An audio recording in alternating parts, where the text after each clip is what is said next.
está a punto de iniciarse, ya le di. Entonces, estamos grabando. Bienvenidos a todos y a todas a esta clase de mi PG.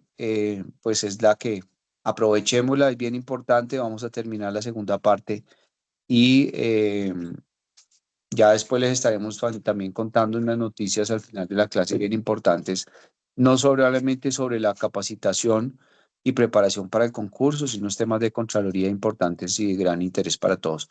Claudita, bienvenida. Gusto en saludarte, Claudia Marcela. El auditorio es tuyo. Gracias, Pedrito. Buenos días para todos. Espero se encuentren muy bien, iniciando este fin de semana de la mejor manera. Vamos a continuar con lo que vimos el jueves, ya ni me acuerdo cuándo fue que tuvimos la clase. Eh, Dos dimensiones que nos quedaron pendientes, la dimensión 6 que tiene que ver con gestión del conocimiento y la innovación, y la dimensión 7 que es la que tiene que ver con todo lo de control interno y la que recoge todo el modelo estándar de control interno MESI. Por favor, me confirman si están viendo mi pantalla y también si va Sí, mi pasando. Marce. Gracias. Sí, Marce. Bueno, entonces, esta dimensión 6, que es la que tiene que ver con gestión del conocimiento y de la innovación, partimos de la base de las dimensiones anteriores. Entonces recuerden que para la primera, que era la que hablaba del talento humano, hablaba de mérito e integridad. Y para las tres siguientes hablábamos de valores, transparencia y cambio cultural. A partir de aquí se fundamenta toda la base para la gestión del conocimiento y la innovación. Entonces, por un lado, inicia como el ciclo, si lo hablamos de esta manera, en la generación y producción, es decir, cómo se produce, cómo se genera ese conocimiento. Luego, herramientas para el uso y apropiación del mismo.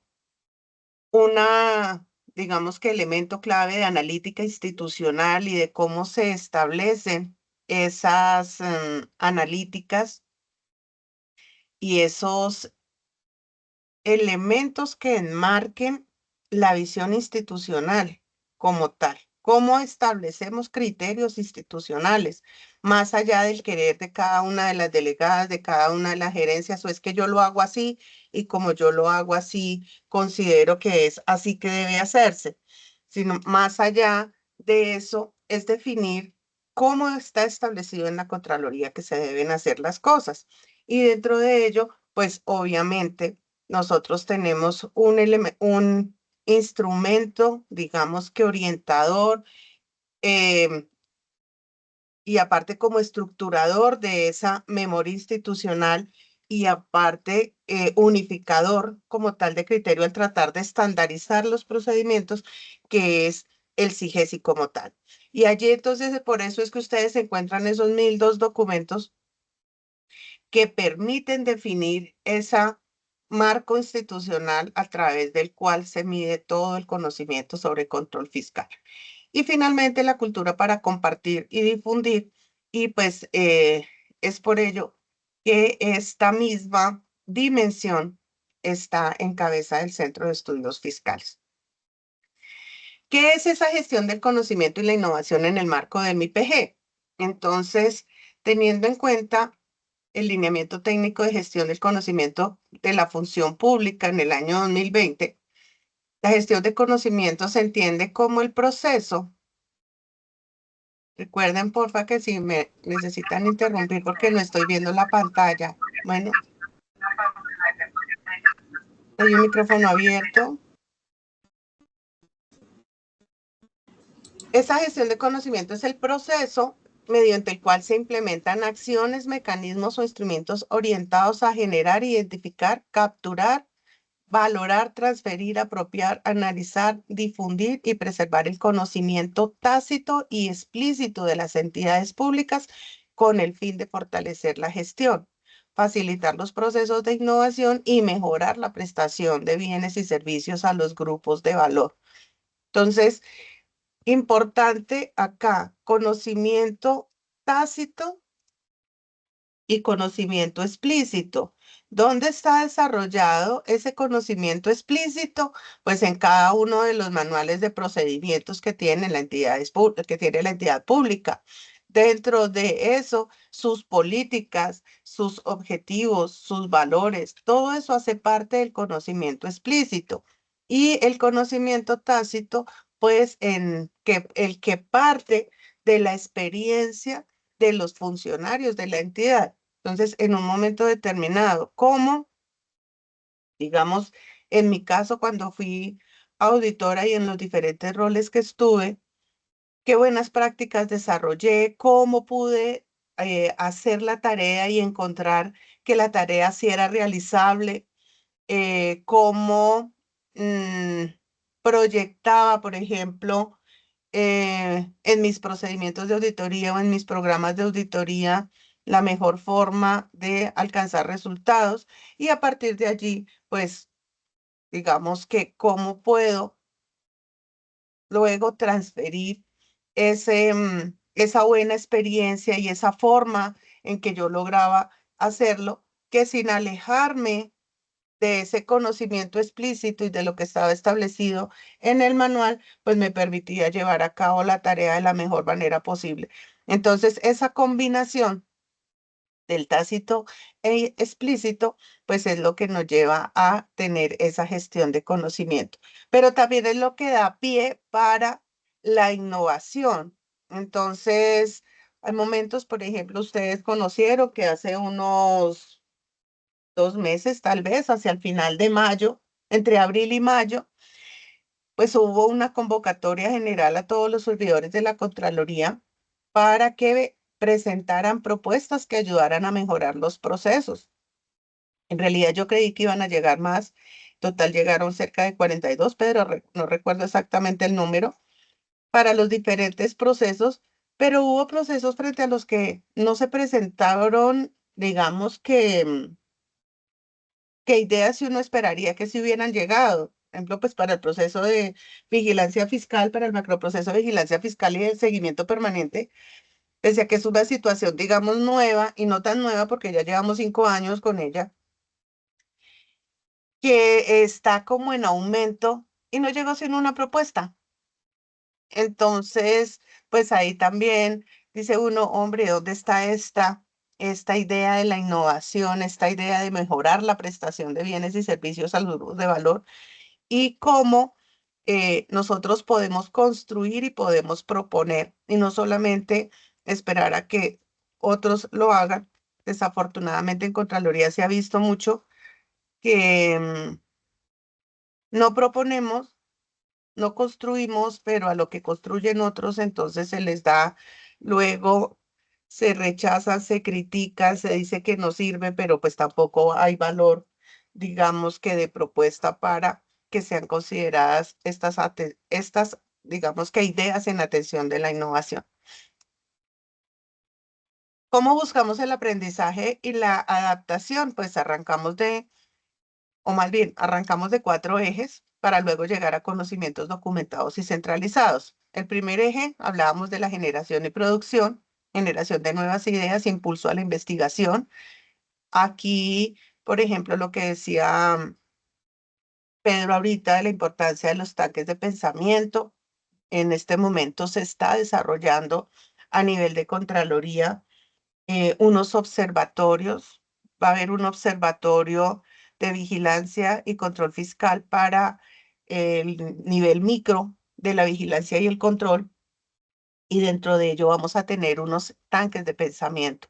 Y para esos tanques de pensamiento, pues la idea es que se realicen unas líneas de investigación y digamos, partiendo de la base de cómo queremos tener nuestra Contraloría en el 2050, pues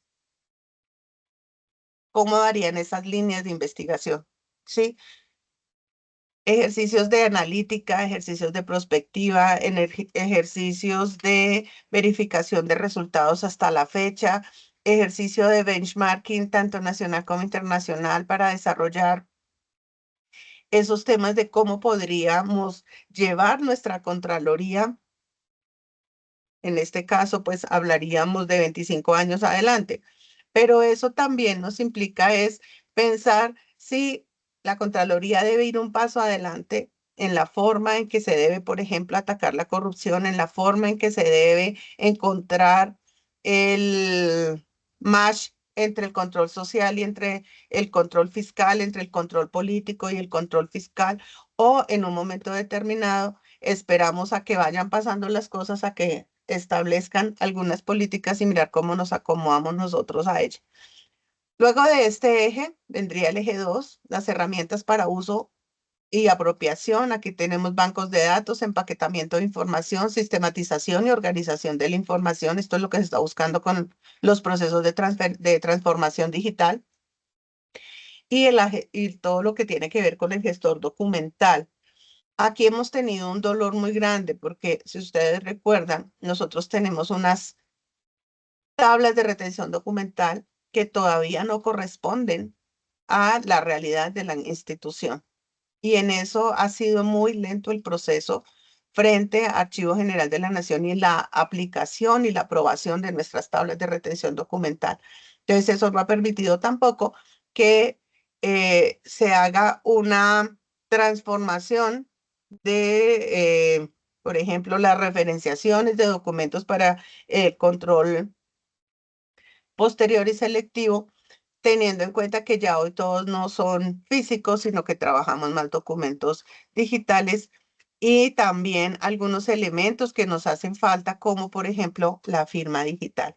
La firma digital para los funcionarios de tal forma que no se genere papel, sino todo estuviese dentro de esa cultura del cero papel.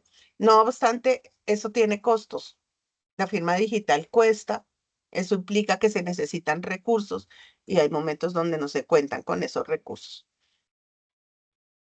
El cuarto eje, perdón, el tercer eje, la analítica institucional, análisis de la información, indicadores, evaluación de gestión, visualización de datos. Y dentro de este análisis de gestión, pues recuerden que en SIGESI está establecido que lo realizaremos a través del marco de medición de desempeño establecido para las entidades fiscalizadoras superiores por parte de la INTOSAI. En el eje 4, cultura de compartir y difundir, pues es la forma en que transferimos como tal el conocimiento, en que se hacen comunidades de práctica y dentro de ello, pues digamos que dentro del ejercicio actual que está desarrollando la entidad, estamos, o la gerencia de talento humano en conjunto con el Centro de Estudios Fiscales, está tratando de definir un, se me olvidó la palabra, perdón,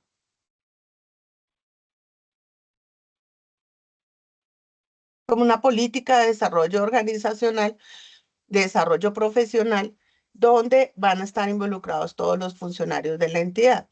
Y allí, pues, ¿qué implica? Que dependiendo el área donde se encuentren cada uno de los funcionarios, o más bien dependiendo los macroprocesos, no tanto el área, sino los macroprocesos a los cuales aporte cada uno de los funcionarios desde sus dependencias, entonces deben haber unas formaciones específicas que ayude a fortalecer, digamos, que el conocimiento y a estructurar ese conocimiento en la entidad.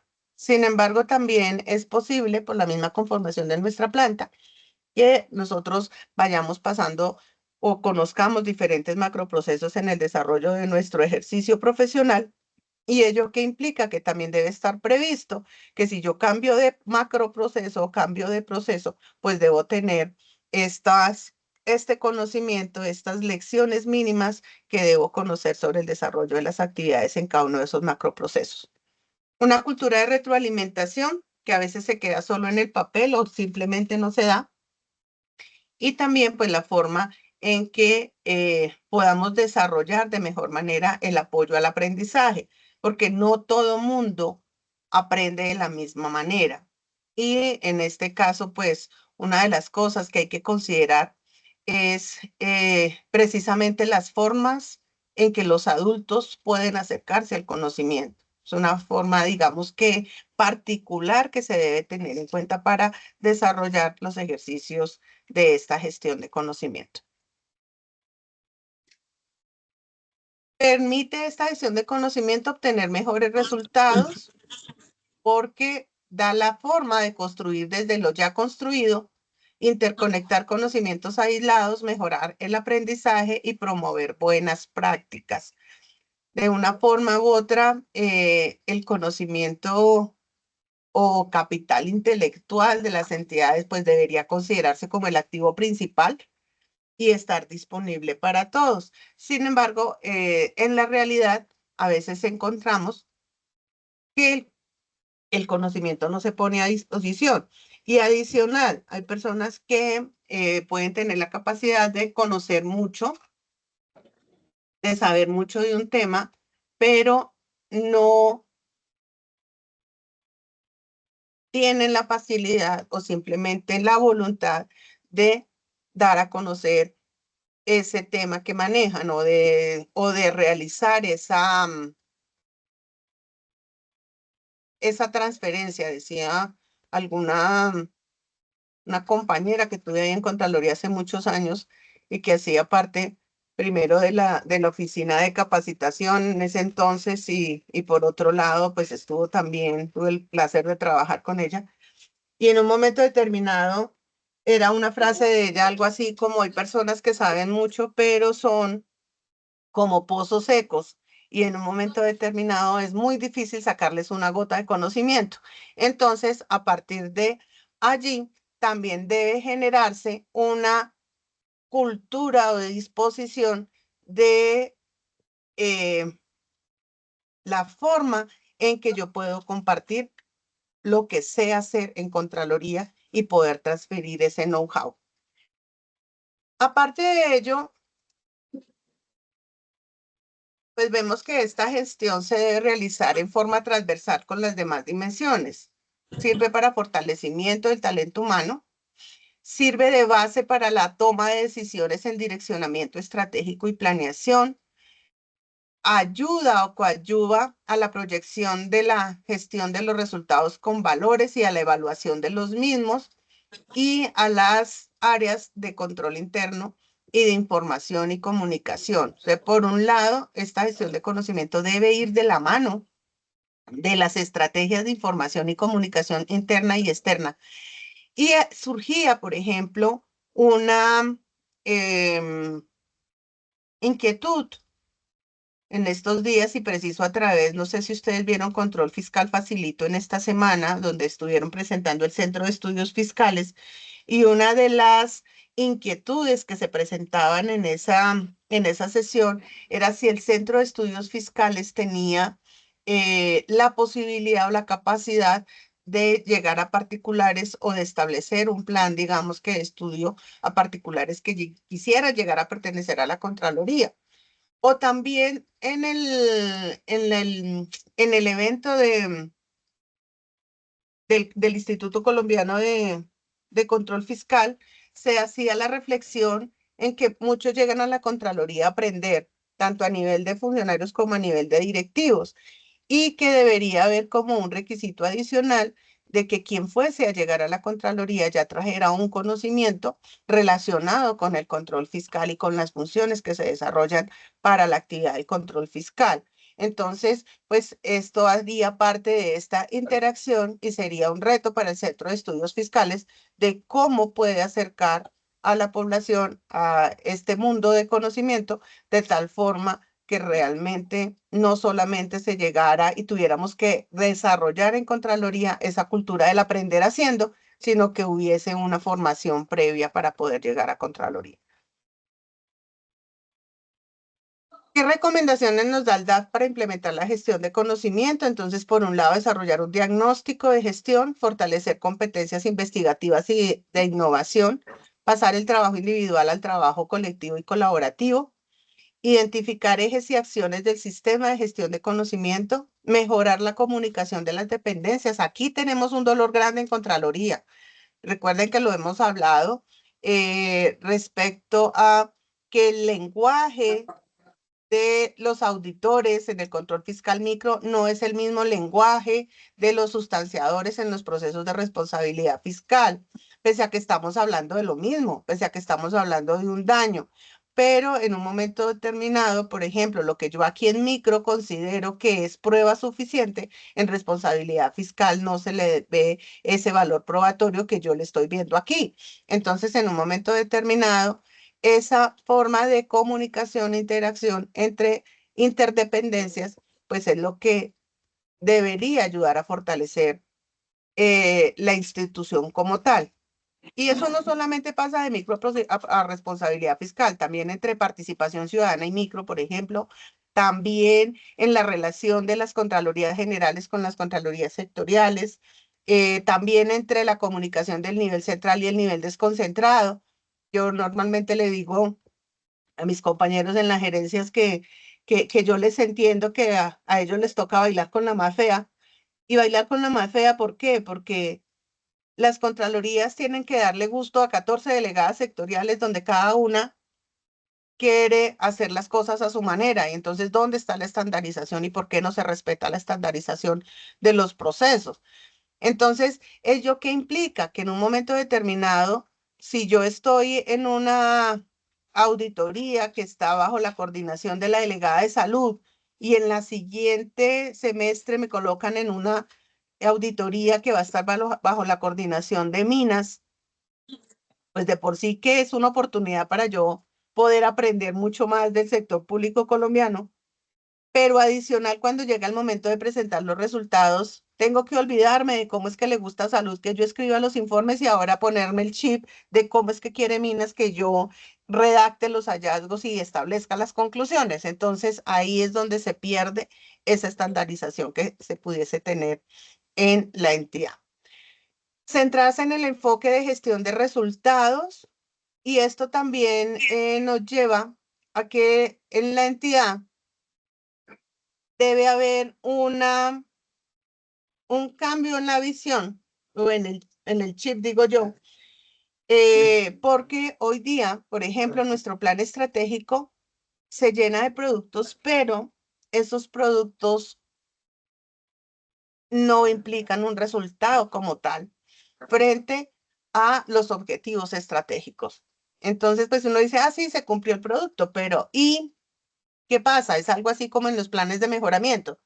Acción, hacer un oficio. Sí, hicieron el oficio, pero ¿y con ese oficio simplemente ya lograron solucionar la situación o ese oficio tenía que ir, digamos que de la mano con otro tema? Entonces, este enfoque hacia la gestión de resultados nos debe llevar es no solamente a que hagamos cosas por hacer, sino realmente a que lo que hagamos, a las actividades que desarrollemos, realmente conlleven a una mejor presentación de resultados de la Contraloría como institución.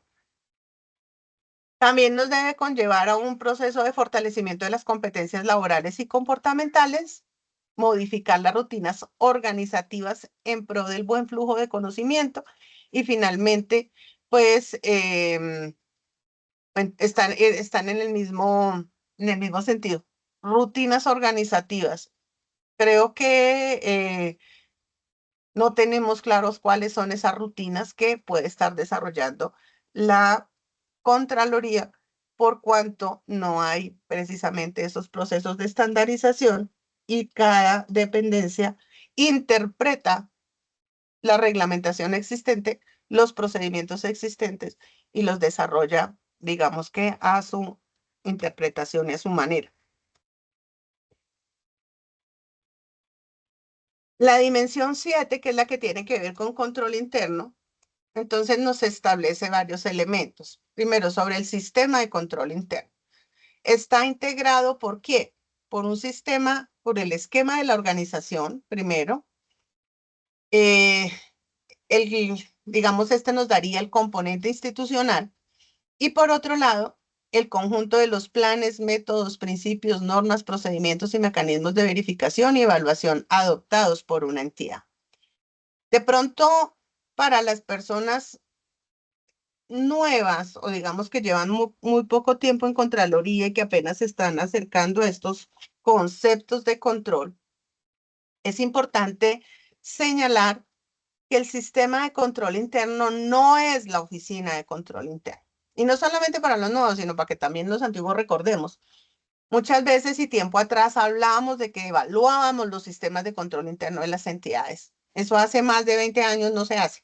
Sin embargo, uno en las redacciones de los informes y en los resultados aún encuentra situaciones donde habla de la evaluación del sistema de control interno.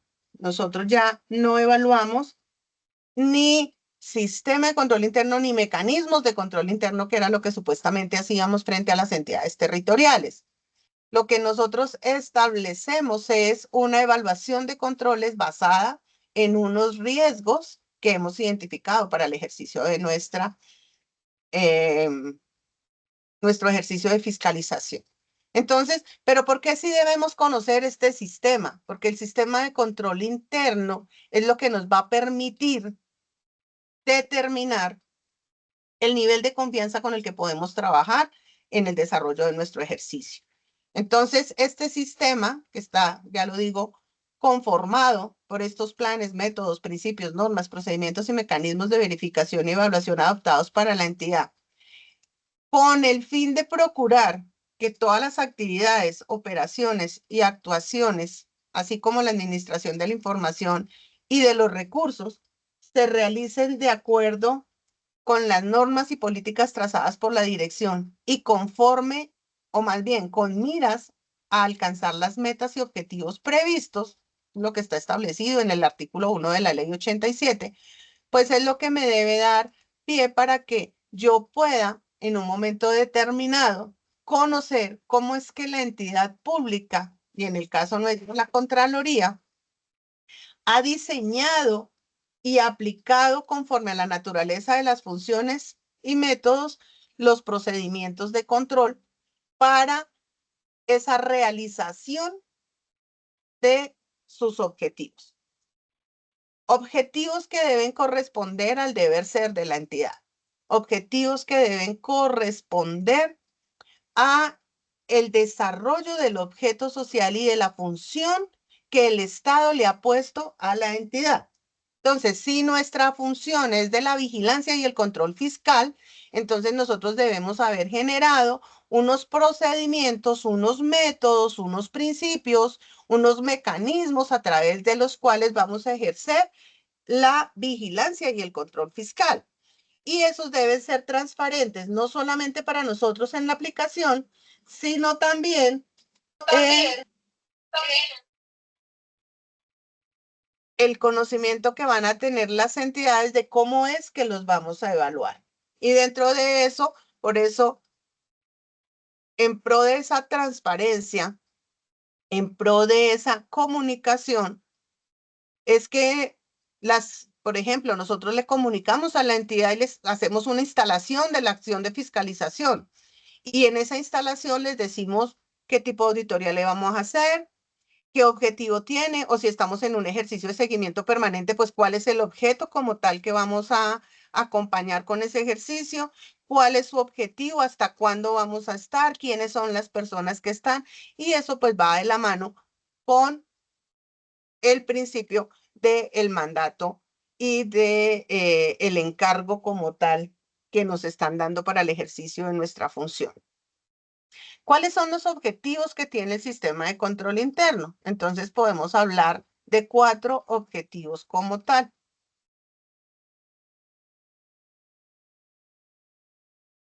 Y dice la ley 87 que dentro de esos objetivos está, primero, garantizar la correcta evaluación y seguimiento de la gestión organizacional. Segundo, velar porque la entidad disponga de procesos de planeación y mecanismos adecuados para el diseño y desarrollo organizacional de acuerdo con su naturaleza y características. Tercero, proteger los recursos. ¿Protegerlos hacia qué? Hacia, o más bien, buscando que una adecuada administración ante los posibles riesgos que los afecten. En este caso, hablando de la entidad como tal, estos riesgos, pues serán los riesgos identificados para su desarrollo institucional y para en pro de la gestión institucional que como tal debe tener la entidad. No obstante, dentro de la evaluación nuestra o dentro del quehacer de la Contraloría General de la República, y esta es una invitación que les quiero dejar, sobre todo a los compañeros que hoy día están en los procesos de auditoría que están ejecutando el plan de vigilancia este segundo semestre, en el análisis de riesgos que estén haciendo en cada una de las entidades, por favor, hagan análisis de riesgo fiscal. Identifiquen los riesgos de las entidades en sus mapas de riesgo, pero pónganse en ustedes los lentes de lo fiscal y dentro de ello vean cuáles de esos riesgos implican que haya un manejo del recurso público. Y dentro de ese manejo del recurso público, pues estará esa identificación del riesgo fiscal. Y seguro, créanme, si ustedes hacen una muy buena identificación de riesgo fiscal en la fase de planeación, en la ejecución van a tener mejores elementos para establecer hallazgos fiscales si es que da lugar a los mismos. O al menos para que con confianza puedan ustedes decir, oiga, yo evalué el tema, yo establecí mis pruebas y según lo que tengo en mi evidencia, pues si no se materializó, pues es una buena acción de la entidad frente a ese riesgo.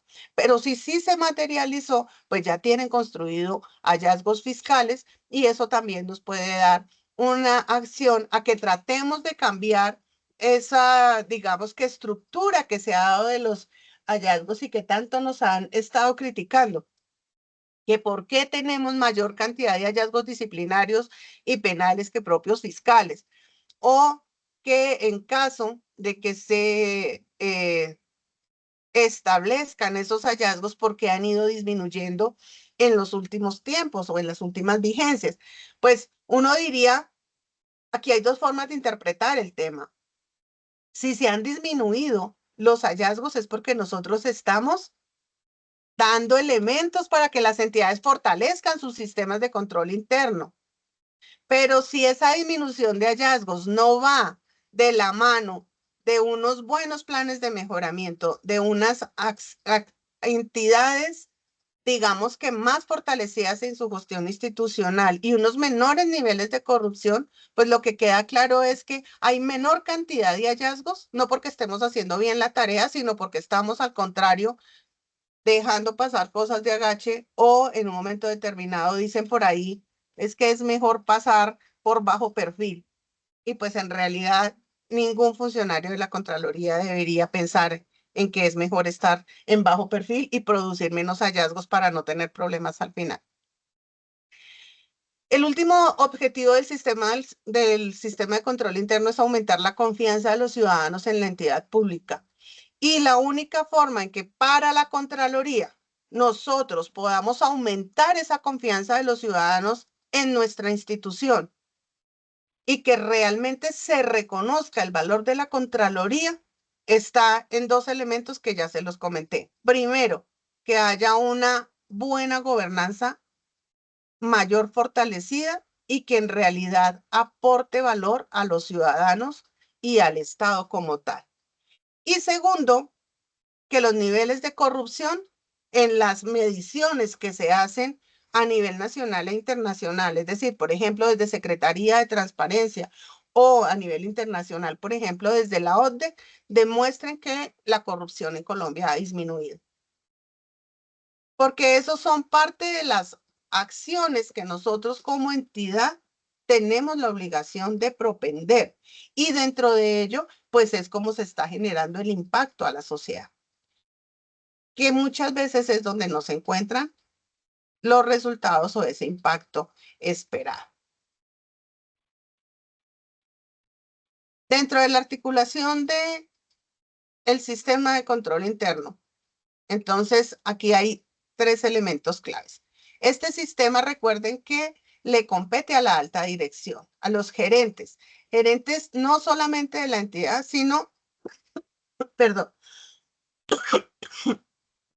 también involucra los directivos de las diferentes dependencias de las entidades.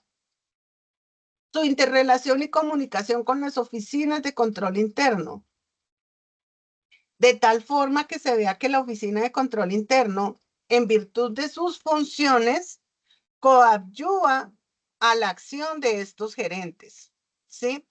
Y que puede haber una comunicación sana entre quien aplica las políticas y quien evalúa, o quien aplica las actividades, los procesos y procedimientos, y quien evalúa la aplicación en tiempo real de esos procedimientos. Esto sería la relación al interior de las entidades.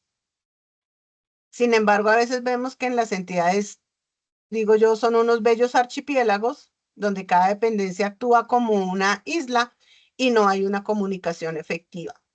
Y adicional luego vendría la comunicación de la entidad con los organismos de control, o sea, con los organismos de control externo.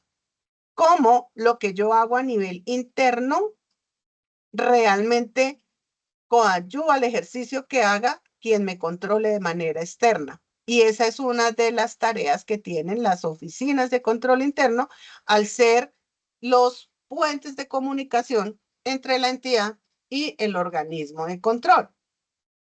Entonces, como tal, los gerentes son los responsables del establecimiento y desarrollo del sistema de control interno, lo cual implica la aplicación de métodos y procedimientos en dicha materia, al igual que deben verificar la calidad, eficiencia y eficacia de esos métodos y procedimientos.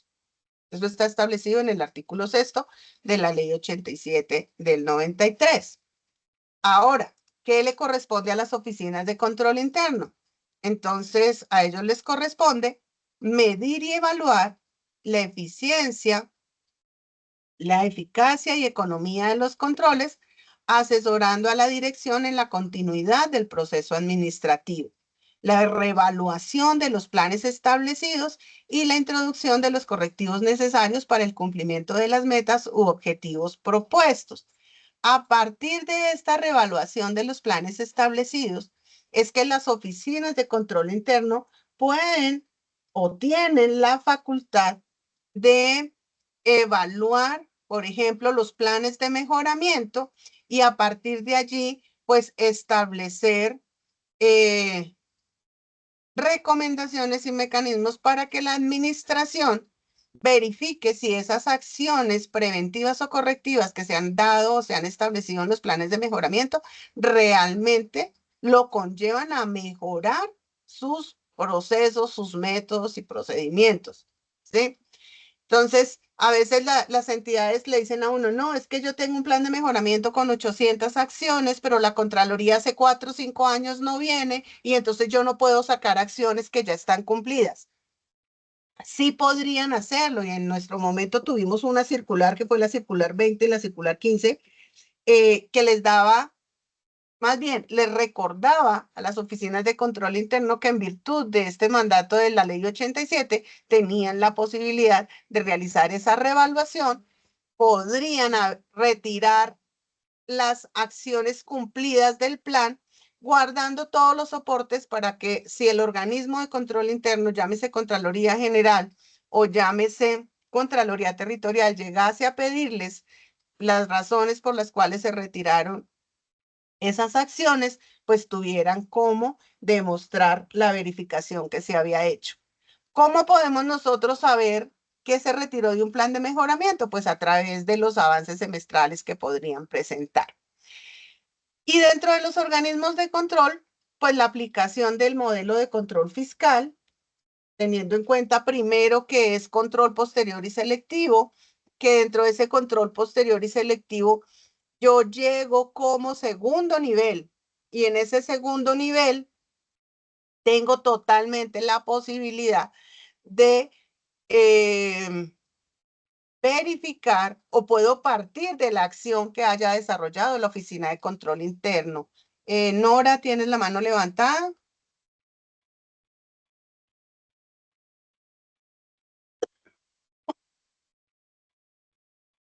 Nora. Sí, doctora, buenos días, ¿me escucha? Sí, señora. Señora. Es un caso que diríamos, yo diría particular, que sucede en una entidad de acá de la gerencia. Ella tiene como 5 planes de mejoramiento con acciones correctivas ya cumplidas, pero la misma oficina de control interno establece de que esas acciones correctivas no han sido efectivas. Y así como tal, en las y por eso ella no, la Oficina de Control Interno sigue con el plan de mejoramiento de manera permanente, ¿sí? Porque la efectividad de las mismas no se da. Estos hechos han sido corroborados en las auditorías subsiguientes. La inquietud es, ¿ese plan de mejoramiento debe seguir allí activo?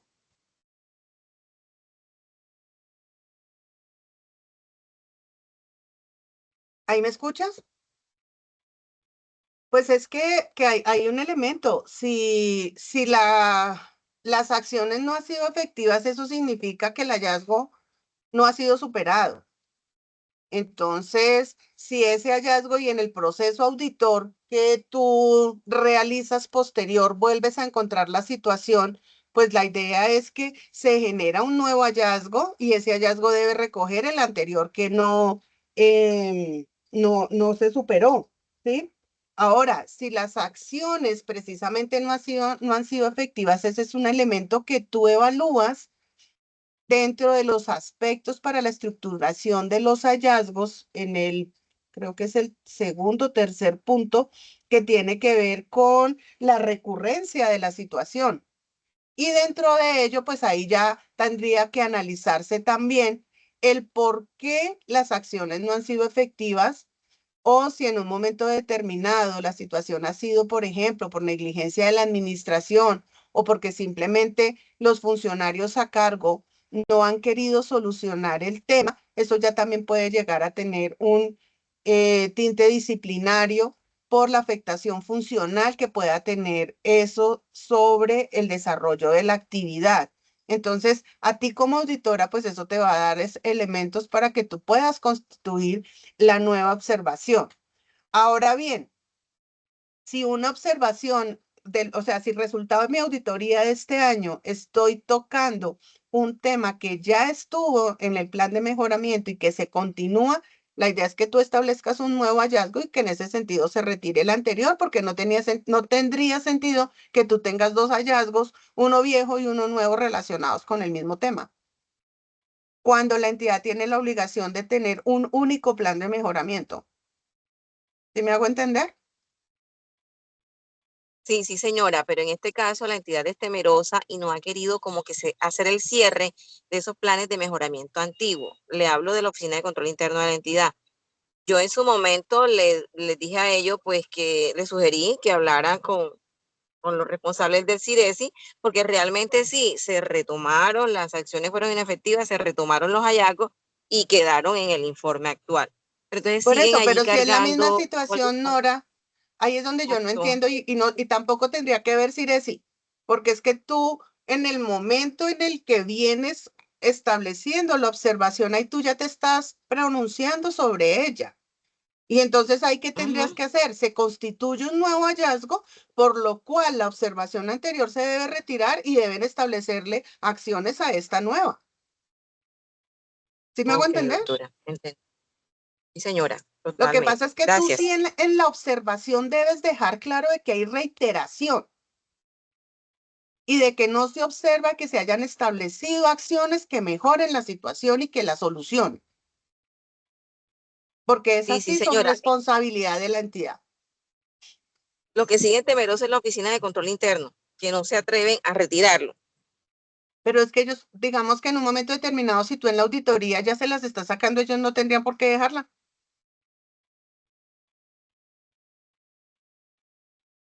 Ok, entendido. Gracias, ¿Sí? doctora. O sea, ahí tendrías como la forma y ahí estaría explicado también.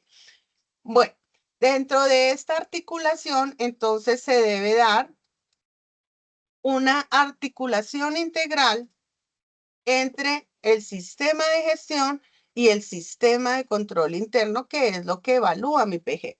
Y eso es lo que nosotros reportamos constantemente a través del FURAC, que es la forma en que debemos dar respuesta de estos elementos hacia el departamento administrativo de la función pública. Dentro de, digamos, en el sistema de gestión, ¿qué vamos a mirar? Los riesgos que identificamos para cada uno de nuestros procesos. La primera responsabilidad que tiene toda entidad pública es identificar riesgos. ¿Por qué? Porque a partir de allí es que va a poder establecer acciones acciones que le permitan administrar esos riesgos, y también esas acciones pues serán controles como tal que abordarán este sistema de control interno. Si hay una adecuada comunicación entre estos dos sistemas, pues en un momento determinado, pues eso lleva a unos buenos ejercicios de articulación. Ahora bien, en el caso de la Contraloría General de la República, lo que nosotros definimos es que íbamos a tener un solo sistema que combinara ambos elementos, y ese sistema es el que se llama el Sistema de Gestión y Control Interno SIGESI. Y allí pues vamos a encontrar toda la, digamos que, articulación, interacción de los procesos, los macroprocesos, los procesos, las actividades que tiene cada uno de estos procesos, la identificación de las entradas, de las salidas, de qué se espera en cada uno de ellos, y también de los controles que tenemos frente a cada uno de los riesgos identificados para cada macroproceso y proceso. Por eso en esta dimensión 7 evaluamos los componentes de control interno que están definidos en la metodología COST. ¿Cuáles son esos componentes? Los 5 de los que ya hemos hablado: ambiente de control, evaluación del riesgo, actividades de control, información y comunicación, y las actividades de monitoreo. Entonces, recuerden que en este primero, ambientes de control, pues todo lo que tiene que ver con la estructura de la entidad. Si la entidad tiene una misión, una visión, si ha sido comunicada o no a la entidad, si ha sido socializada, si todos los que hacen parte de la entidad la conocen, si tenemos una estructura definida, unas líneas de autoridad definidas, si dentro de los procesos y macroprocesos se tiene establecido quiénes son los responsables. Todo eso está dentro de este ambiente de control. Sí, Orlando, tienes la mano levantada. Marcelita, no, es que quería pues como aportarle en el tema de la gestión pública, ¿no? Señor. Entonces, como agregarle, como complementarles a los compañeros que en cuanto a la parte del componente del sistema de control interno y el componente de MIPG, son dos oficinas totalmente aparte que tienen que venir engranadas y que prácticamente son los responsables del fortalecimiento institucional de una organización pública, ¿no?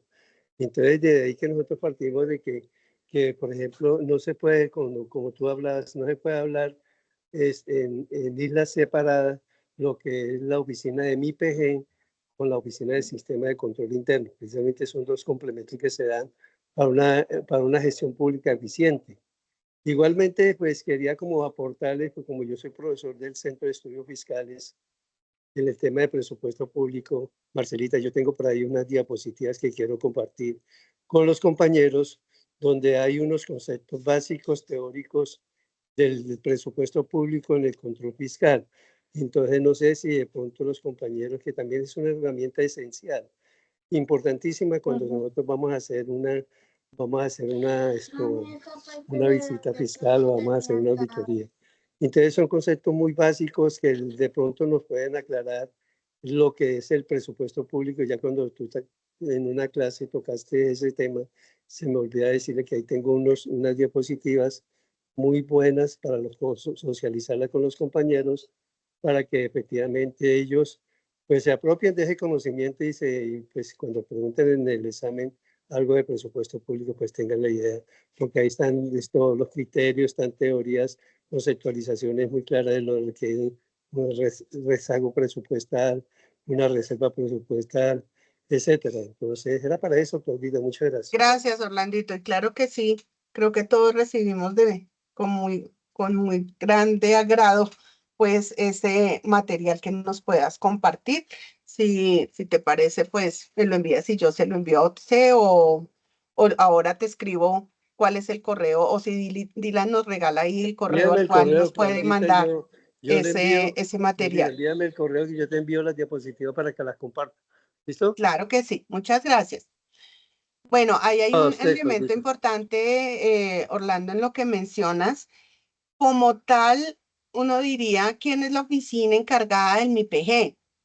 ¿Sí? Entonces, digamos, en el caso de Contraloría, nosotros no tenemos una oficina como tal encargada del tema, pero se desarrolla es a través del Comité SIGEXI, que recuerden que vimos, está integrado por diferentes oficinas, diferentes directivos. Adicionalmente, la Oficina de Control Interno es la secretaria técnica de ese Comité SIGEXI y también tenemos la participación de las gerencias departamentales a través de una designación que se rota. No recuerdo en este momento con qué periodicidad, no sé si es cada 2 años también, pero se va rotando dentro de las diferentes gerencias departamentales quién es el representante de las gerencias ante el Comité SIGEXI. Entonces, allí tenemos toda esta evaluación del control interno o de todo lo que tiene que ver con mi PG. Y hay algunas actividades de mi PG que le corresponden a la oficina de planeación, mientras hay otras que le corresponden a la oficina de control interno, otras a los líderes de macroproceso, otras a las delegadas o a las dependencias como tal, y eso depende pues de la estructura de las líneas de defensa, que lo vamos a ver también más adelantico. Lady Juliet. Marcelita, solamente buenos días. Una pregunta, ¿cómo Señor. está estructurada las 3 líneas de defensa al interior de nuestra entidad? ¿Quién es primera línea? ¿Quién es segunda línea? Y pues ya sé que la tercera es la Oficina de Control Interno, pero me gustaría que me explicaras un poco sobre eso para que me quede claro aquí en Contraloría cómo se maneja el modelo de las 3 líneas de defensa. Gracias. Claro que sí. La primera línea de defensa es la que tiene que ver con toda la gestión operativa, ¿sí? Según el mismo esquema de las líneas de defensa que está definido a nivel internacional. Hoy día ya no se habla solamente de 3 líneas, sino también se llega a hablar casi que hasta de 4 líneas. Pero inicialmente, la primera línea de defensa la tiene todos los encargados de la gestión operativa y dentro de ello tenemos todas las dependencias de la entidad en virtud de que son quienes ejecutan los procesos, ¿cierto? Si hablásemos, por ejemplo, de los procesos misionales, pues quienes ejecutan estarían las gerencias departamentales, las contralorías delegadas generales, las contralorías delegadas sectoriales, y estoy hablando de lo misional, ¿no?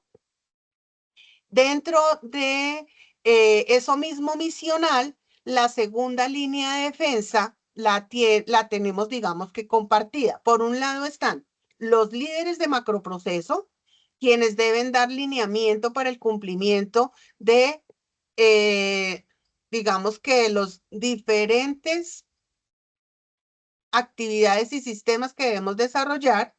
Y también en esa segunda línea de defensa está la oficina de planeación, que además de tener a su cargo toda la documentación y programación de planes, programas y proyectos institucionales y la coordinación sobre esos planes institucionales y el direccionamiento institucional, también tiene a su cargo todo el tema de la gestión de riesgos. Entonces, allí entra la oficina de planeación como tal, como segunda línea de defensa.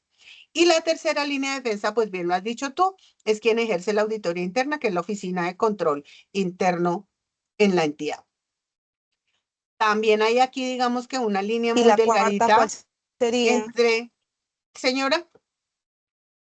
La cuarta, tú dices que alcanzábamos a tener hasta una cuarta línea de defensa. ¿Quién sería la cuarta? En la cuarta a veces se está involucrando a la dirección como tal, pero la dirección no la tenemos como línea, sino que tenemos que la alta dirección pues es transversal a todos, que nos va dando ese elemento de cómo debemos ir interactuando a partir, por ejemplo, en el mandato del señor Contralor, con su plan estratégico y cómo él espera que se desarrollara ese plan estratégico. Aquí hay una línea delgadita entre la segunda y la tercera que la tiene en Contraloría el despacho del vicecontralor cuando él es el encargado del macroproceso de evaluación y mejora de la entidad, ¿sí? Entonces, si ustedes miran dentro de ese macroproceso, hay 2 procesos. Uno, el de evaluación y mejora como tal, que lo dirige el despacho del vicecontralor, y otro, el de la evaluación independiente, que lo tiene la oficina de control interno. Si estamos hablando en el caso, por ejemplo, de los macroprocesos de apoyo, entonces, ¿quién está en la primera línea de defensa? Inicialmente, pues está la gerencia, por ejemplo, de talento humano, pero dentro de ello, mira que también hay una interacción con las gerencias y con las delegadas y con las diferentes dependencias. Y dentro de ello, por ejemplo, en cada una de las dependencias de la Contraloría hay un enlace de talento humano. Y ese funcionario que hace la labor de enlace, pues estaría involucrado aquí en esta primera línea de defensa. El líder del macroproceso, que en este caso para talento humano sigue siendo la gerencia de talento humano, sería la segunda línea, junto con planeación nuevamente por el tema de la gestión de riesgos y pues la oficina de control interno.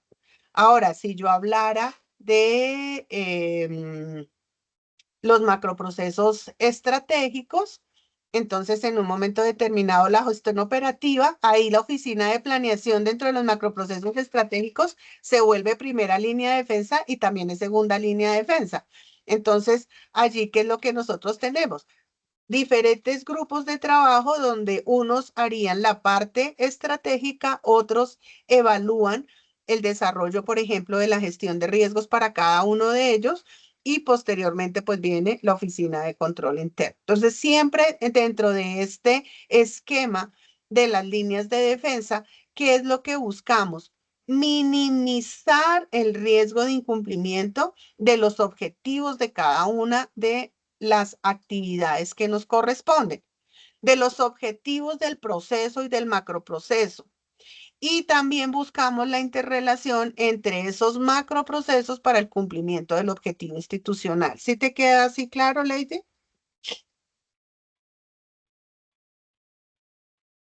Sí, señora. Muchas gracias. Listo. Adicional dentro de... Marcelita, perdón, ¿cuál es el acto administrativo de obligatorio cumplimiento para implementar esa herramienta de gestión? No la tengo, esa es mediante una ley, una resolución, ¿cómo es? ¿El modelo MIPG? Sí, señora. Me pregunta sobre el modelo MIPG. Entonces, por un lado está la ley 87 del 93, por otro lado tenemos el decreto 1083 del 2015, que es el que nos establece esa obligatoriedad. Ese es un decreto reglamentario unificador, que es donde está establecido todo el área de control interno. Y adicionalmente al interior de la Contraloría tenemos la resolución 727 del 2019, en la que establece que SIGESI es de obligatoria observación por parte de todos los funcionarios de la Contraloría, no solamente de los funcionarios, sino también de los contratistas de la entidad. ¿Listo? Gracias, Marcela. Ya de todos los servidores. Bueno. Esto ya lo vimos. Entonces, aquí si ustedes miran dentro del esquema de las líneas de defensa, pues están identificados quienes tienen el liderazgo estratégico, que está la alta dirección, en donde desarrollamos el enfoque a la prevención, que está en toda la segunda línea de defensa y en los reportes que debemos hacer, y quien realiza la auditoría interna, pues que está la oficina de control interno. Y nosotros tendríamos adicional a estas líneas de defensa, pues el organismo que nos realiza control externo, que es la Auditoría General de la República. La idea es que nosotros dentro de este ejercicio podamos articularnos de tal forma que podamos controlar en la mayor medida nuestras actividades para que cuando llegue el organismo de control externo, pues digamos que no tenga grandes cosas que objetarnos. Y esto nos ha llevado a que se establezcan algunos lineamientos para mejorar los procesos. Uno de los que hemos sufrido terriblemente es el proceso de rendición de cuentas a la auditoría. ¿Sí? Allí a veces tenemos información que no cuadra, ustedes saben que hay unos temas en la rendición que hoy día son interoperables, Hay otros que seguimos haciendo rendición, digamos que de manera manual en el CIREL, pero en esa interoperabilidad hemos tenido muchísimos problemas. Hoy día, ¿cuáles son interoperables? Lo que tiene que ver con participación ciudadana y lo que tiene que ver con procesos de responsabilidad fiscal. Ahí hay una conexión directa ya con los sistemas de información y la información que se rinde pues corresponde a lo que está en CIREF y lo que está en CIPAR. Adicional, tenemos también interoperabilidad en algunas cosas de la parte financiera, que tiene que ver con CIF, y la auditoría, pues estaba, digamos que buscando la manera en que tuviéramos interoperabilidad directamente, por ejemplo, con APA, para el desarrollo del ejercicio de fiscalización. Hoy día, pues eso todavía no se ha desarrollado, pero allí hemos tenido muchos problemas porque ¿qué ha sucedido? Por ejemplo, en APA aparecen hallazgos que no quedaron luego en los informes. Y eso no es cuestión de herramienta, eso es cuestión de registro. Entonces, ¿qué hemos identificado? Por ejemplo, una observación que se presentó como fiscal y dentro de ese fiscal o dentro del proceso, después no quedó como fiscal, sino que se bajó a IP. Sin embargo, en ese momento tenemos casos donde no se actualizó en el sistema la connotación, no se le quitó el fiscal para que quedara como IP y de pronto se le deja la cuantía que no corresponde a la que quedó con la IP. O también tenemos casos de hallazgos fiscales, por ejemplo, con cuantía cero o sin cuantía. Pues ahí uno dice, ahí hay un error porque tú no puedes tener un fiscal con cuantía cero, porque entonces, ¿cuál es el daño? ¿Sí? O sin cuantía, tampoco, porque ese es un elemento clave del hallazgo fiscal. Tenemos casos, por ejemplo, donde dentro de otras incidencias se registraron IPs, lo cual no es el deber ser del proceso. O dentro de otras incidencias se registraron procesos administrativos sancionatorios. Eso tampoco es, un PAS no es otra incidencia. Tenemos casos donde, ay, es que me apareció un beneficio y no sabemos por qué. El sistema no hace nada de generación espontánea. O sea, si se marcó que había un beneficio fue porque alguien lo marcó. Entonces eso toca llevarlo hasta el final para que a través de los flujos de revisión se retiren las connotaciones. Entonces allí tenemos todavía un dolor porque hay información que está en el sistema APA que no corresponde a lo que quedó en los informes liberados. Entonces, hay delegadas y hay gerencias que nos dicen, no, es que en APA no se puede confiar en la información. Pues es que ¿quiénes son los que hacen confiable o no la información? Pues quienes están en primera línea de defensa. ¿Y quiénes están en primera línea de defensa? Pues las gerencias y las delegadas. Entonces, si no confían en la misma información que registran, pues tampoco podríamos nosotros desde la segunda línea de defensa decir qué es lo que sí está bien y qué es lo que está mal. Eso es de responsabilidad y de obligación directa de esta primera línea de defensa. Bueno, dentro de las actividades de monitoreo, que es este otro componente del MESI y que está principalmente en cabeza de la segunda y tercera línea de defensa, el propósito es desarrollar actividades de supervisión continua en el día a día de las actividades. Entonces, por ejemplo, ahorita nosotros en calidad de segunda línea de defensa hicimos una circularización con las contralorías delegadas en cuanto a los procesos que terminaron en el primer semestre. Y resulta que tenemos procesos que terminaron, por ejemplo, en los primeros días de junio o en el mes de junio, en la primera quincena, y sin embargo, hay un memorando del señor Contralor del año 2019 que está vigente, y ese memorando dice que una vez sea liberado el informe, la Contraloría Delegada cuenta con 10 días para tener publicado el informe en página web. y nos hemos encontrado que aún nos faltan publicar informes del primer semestre. Entonces ahí tendríamos que mirar las razones y el por qué. Y eso hace parte de este monitoreo y de estos controles permanentes del día a día de las actividades. ¿Y por qué estábamos haciendo esa circularización? Porque resulta que uno de los hallazgos que más nos reitera la auditoría son dos. El primero es frente al traslado de los hallazgos. Esa es una de las, digamos que observaciones que no ha sido posible quitarnos de encima a pesar de las actividades que se han pretendido desarrollar. Pero siempre nos llevamos más o menos 6 años donde nos están glosando y nos están glosando que no estamos cumpliendo con el traslado de hallazgos. Eso también es responsabilidad de nosotros como tal dentro desde la primera línea de defensa. Por otro lado, la otra información o el otro hallazgo reiterativo que hemos tenido constantemente tiene que ver con la publicación de informes.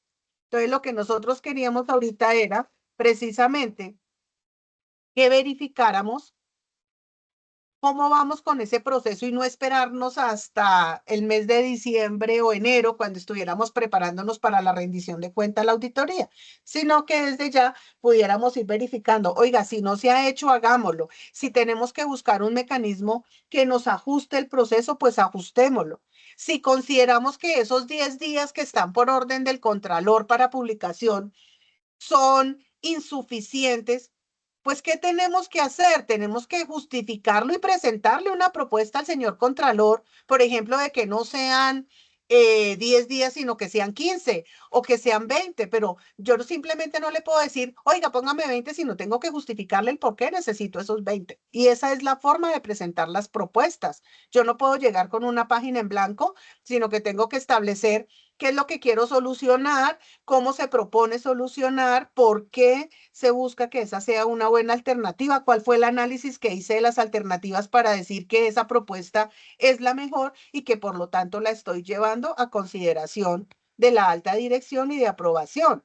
Hay algunas que directamente nos aprueba el contralor o el vicecontralor, digamos que lo que son mecanismos así como intermedios, pero hay otras que necesariamente tienen que pasar por comités y se tienen que aprobar allá, o que dentro de los mismos requisitos que nosotros nos establecimos están para que ellos aprueben. Entonces, eso hace parte tanto del conocimiento de la entidad como en la forma en que podemos generar estas mejoras continuas en el desarrollo de nuestro proceso.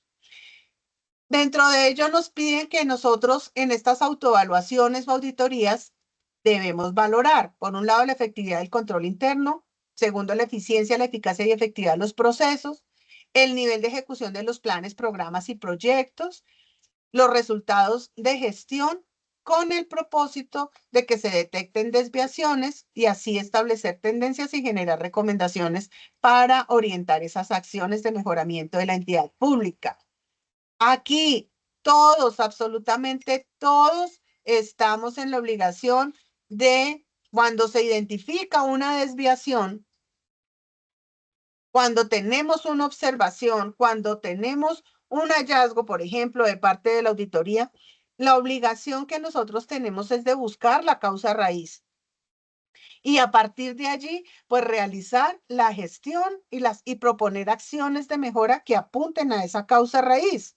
Sin embargo, cuando nos llega eso, muchas veces no se está haciendo ese trabajo, digamos que de forma consciente, sino que se llena por llenar. Entonces, nos quejamos de que las entidades hacen eso, pero nosotros desde la Contraloría también hay momentos donde estamos realizando la misma acción. Tenemos un control multinivel. Entonces, recuerden lo que hablábamos en un momento determinado de el control de primer nivel que realizan las oficinas de control interno y el control de segundo nivel que realizan los órganos de control. Entonces, en nuestro caso, el control de primer nivel, ¿quién lo desarrolla? Pues la OSI, en cabeza de la doctora Becky, bueno, en este momento de José Javier, que está encargado. Pero esto lo que nos lleva es saber cómo estamos en nuestro sistema de control interno y cómo lo debemos fortalecer. Esto es responsabilidad de todos los servidores públicos, porque aquí es donde se ve esa acción de las 3 líneas de defensa. Y a partir de allí, pues nosotros tenemos que establecer ese control fiscal interno con enfoque preventivo.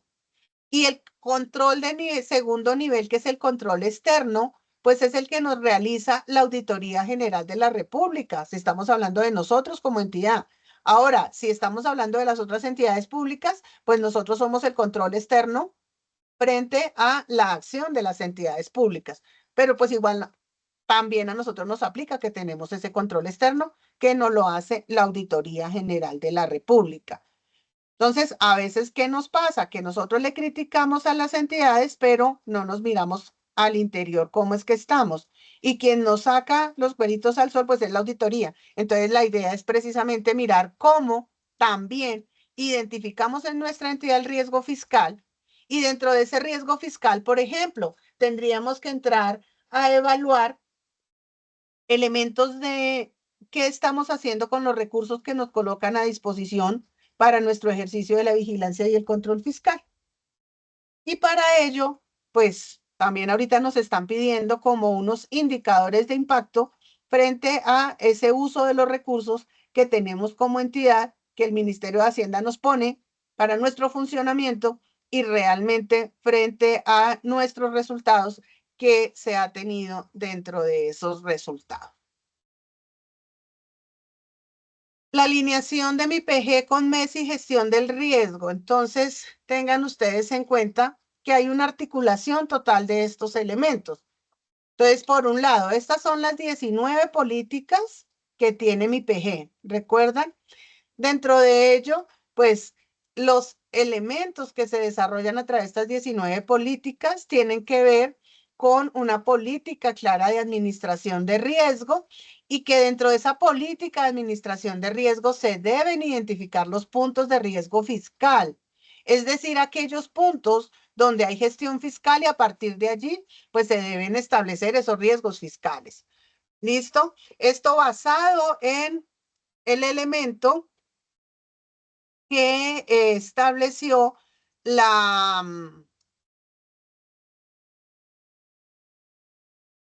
esto basado en el elemento que estableció el DAF en el año 2022, donde todas las entidades tienen ahora la obligación de determinar ese riesgo fiscal. Entonces, el primer elemento acá es basado o partiendo del desarrollo de estas 19 políticas, pues la línea o el componente de direccionamiento estratégico, pues debe dar línea de cómo es que vamos a desarrollar nuestra planeación estratégica institucional, nuestra gestión presupuestal y el momento de compras y contratación pública, que son 3 de las políticas que están aquí incorporadas. Uno diría, es en estas donde pueden haber puntos de gestión fiscal.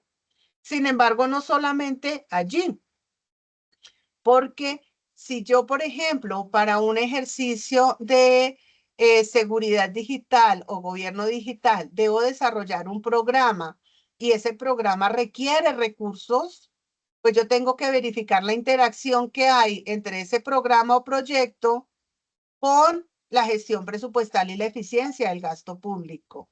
Y cómo para ese programa o proyecto, si tengo que hacer un proceso de contratación, pues cómo ese proceso de contratación está dando cuenta a los mecanismos de control ejercidos para la contratación pública en la entidad. Entonces, no, que es un programa con el BID, sí, pero es que el BID tiene un marco de adquisiciones que también se aprueba y dentro de ello pues están establecidos unos recursos, unos valores. Entonces dentro de ello tenemos que entrar a determinar cómo está esa interacción y cómo estamos atendiendo los diferentes elementos desde las diferentes perspectivas donde hay puntos de riesgo fiscal. Y esto mismo es lo que tenemos que hacer en las entidades cuando estamos evaluando.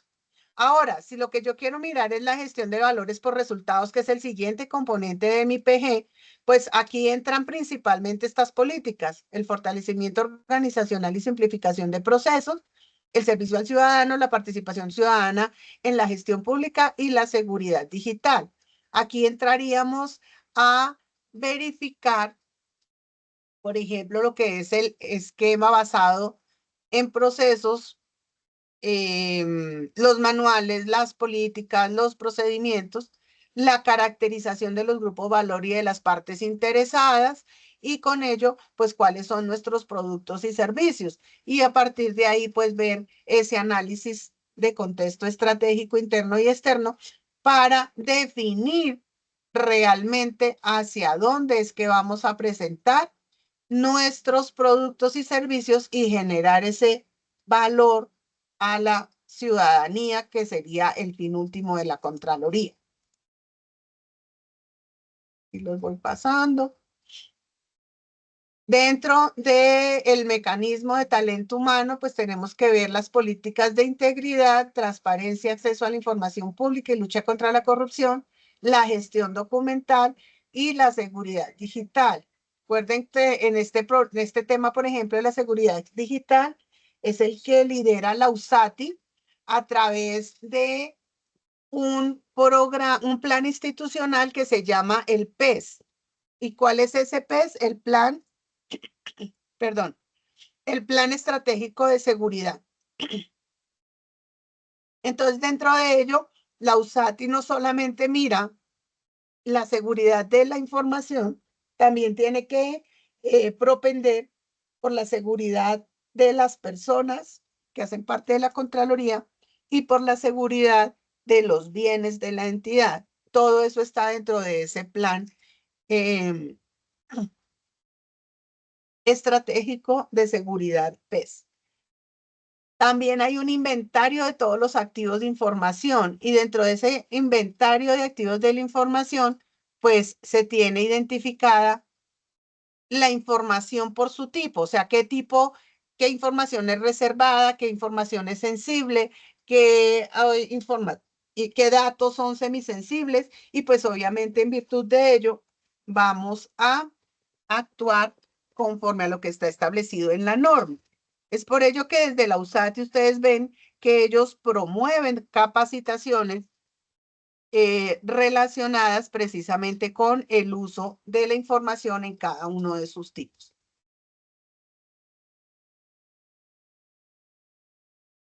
En cuanto a la evaluación de resultado y teniendo en cuenta los componentes de evaluación de riesgo de actividades de control, que es este otro componente aquí del MIPG, tenemos lo que tiene que ver con seguimiento de evaluación de desempeño institucional y con el control interno mismo como política. Aquí, pues se han identificado, por ejemplo, que en la aplicación, nosotros el año pasado tuvimos una preevaluación del marco de medición de desempeño. Y dentro de esa preevaluación quedaron identificadas algunas situaciones en las cuales o había brecha con la norma internacional, o que si bien no existía una brecha, no se estaban cumpliendo. Algunas de esas acciones o actividades las hemos identificado en la evaluación que estamos desarrollando ahorita. Y dentro de esa evaluación, por ejemplo, para lo que tiene que ver con el elemento de calidad, pues hemos encontrado que nosotros tenemos una resolución del año 2022, que no sé si todos ustedes la conozcan y la tengan clara, sobre todo quienes hacen auditoría, y es la resolución 709 del 2022. Se me pasó, ya se las confirmo, que tiene que ver con la adopción del manual de calidad, de la adopción del subsistema de calidad para las auditorías financieras de cumplimiento y de desempeño de la Contraloría General de la República. Resulta que ese subsistema fue adoptado, pero no se implementó. Y muchos funcionarios no conocen que esa resolución existe. Entonces, lo que nos ha demostrado es que pese a que está en el papel, no ha tenido la aplicación en el desarrollo de los ejercicios auditores. Gerson.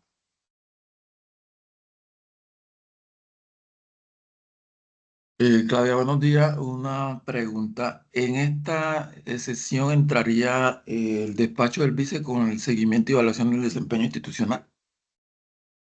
Bueno, el despacho del vice tiene una acción clave en el ejercicio, ¿sí? Pero la medición la estamos desarrollando en este momento en conjunto con la IDI y la designación de un equipo evaluador que realizó el Contralor General, ¿sí? Ese equipo evaluador en este momento está compuesto por 13 personas. Yo estoy liderando el equipo evaluador y nosotros realizamos, digamos que la evaluación de cada uno de los componentes con compañía de un consultor internacional que nos envió la IDI, que es la doctora Claudia Carrillo. Y adicional, ahorita apenas entreguemos el informe, pasa a una revisión de segundo nivel, se llama así en la metodología, que la va a ejercer el despacho del vicecontralor. Pero esa revisión de segundo nivel es para verificar que lo que se está diciendo en el informe corresponde al contexto país, a, digamos que el desarrollo de cada uno de los ámbitos, y allí haremos una entrega ya completa del informe a la IDI y la IDI le hará otra evaluación a través de un experto, ya sea de la IDI misma o un consultor que ellos contraten especializado en el marco de medición de desempeño. Estamos esperando de tener resultados de esa evaluación más o menos para el mes de septiembre. Y ahí debemos realizar un plan de mejoramiento institucional o un plan de acción se llama, no es plan de mejoramiento, es un plan de acción para corregir las brechas que se hayan identificado y también para tener en cuenta las oportunidades de mejora que el equipo evaluador haya encontrado, dado que esas oportunidades de mejora se generan en elementos donde vemos que no estamos cumpliendo con la norma internacional o con la norma que tenemos reglamentada al interior de la Contraloría, y hay una diferencia entre el deber ser y el quehacer institucional. No sé si con eso te contesto. Sí, Claudita, gracias. Ok, gracias. Bueno, dentro de esta misma evaluación que tenemos del desempeño institucional,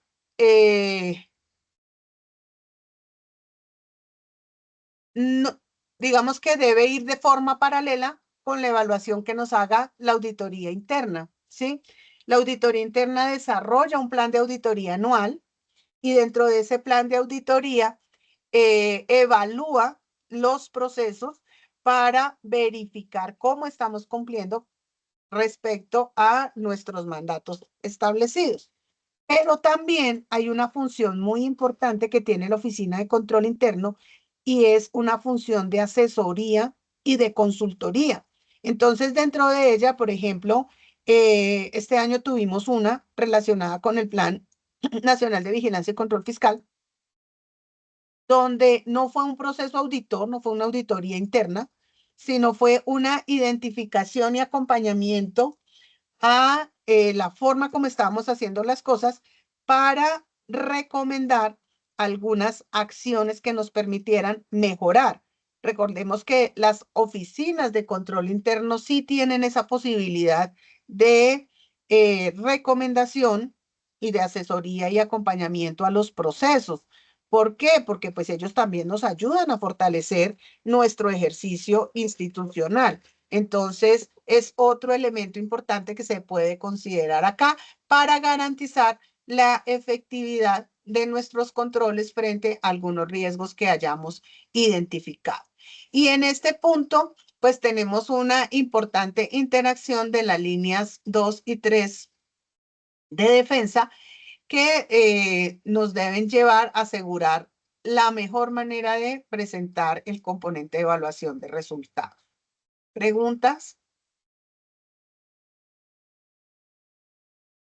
Bueno, esto tiene que ver nuevamente con las líneas de defensa que ya se los he presentado, pero les voy a explicar de forma muy rápida lo que define como tal el DAF para la operatividad de este esquema de líneas de defensa. Entonces, empieza hablando de la línea estratégica y esta línea tiene la responsabilidad de emitir, revisar, validar y supervisar el cumplimiento de las políticas en materia de control interno, gestión de riesgos, seguimiento a la gestión y a la auditoría interna para toda la entidad. Está conformada por la alta dirección de las entidades y adicionalmente, pues se establecen en esta línea estratégica unos comités institucionales basados en MIPG, como son el Comité Institucional de Gestión y Desempeño y el Comité Institucional de Coordinación de Control Interno. Caso Contraloría, esto está en uno solo que se llama el Comité SIGEXI. ¿Qué deben realizar ellos? Estas 4 acciones en específico: definición y evaluación de la política de administración del riesgo, evaluar su aplicación y efectividad con enfoque preventivo. Segundo, evaluar la forma como funciona el esquema de líneas de defensa, incluyendo la línea estratégica. Evaluar la política de gestión estratégica del talento humano, es decir, la forma de provisión de cargos, la capacitación, el código de integridad, bienestar. Entonces, aquí nosotros tenemos un elemento adicional en el tema de bienestar y es el Fondo de Bienestar Social, que si bien se establece como una entidad independiente de la Contraloría, pues su acción es sobre los funcionarios de la Contraloría. Y dentro de ello, pues el Contralor hace parte de la Junta Directiva del Fondo de Bienestar Social. Sin embargo, recuerden que el control fiscal al Fondo de Bienestar lo desarrolla la Auditoría General de la República.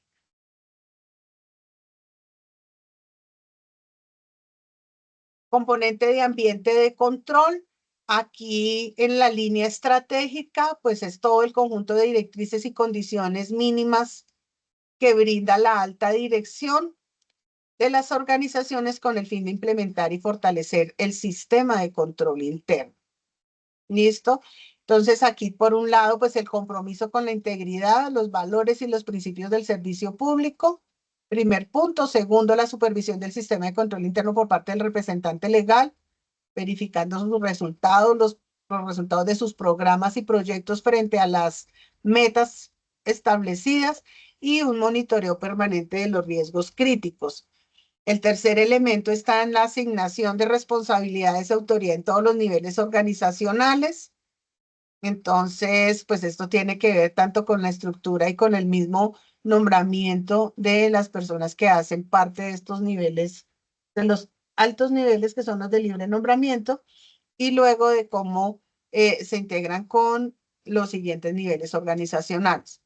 El compromiso con la competencia de todo el personal, la gestión de talento humano. Entonces, este elemento que tiene la línea estratégica, pues digamos que va encabezado el establecimiento de los programas de bienestar y de los incentivos de los programas de capacitación, de las situaciones relacionadas con el clima laboral y cuando la alta dirección debe intervenir.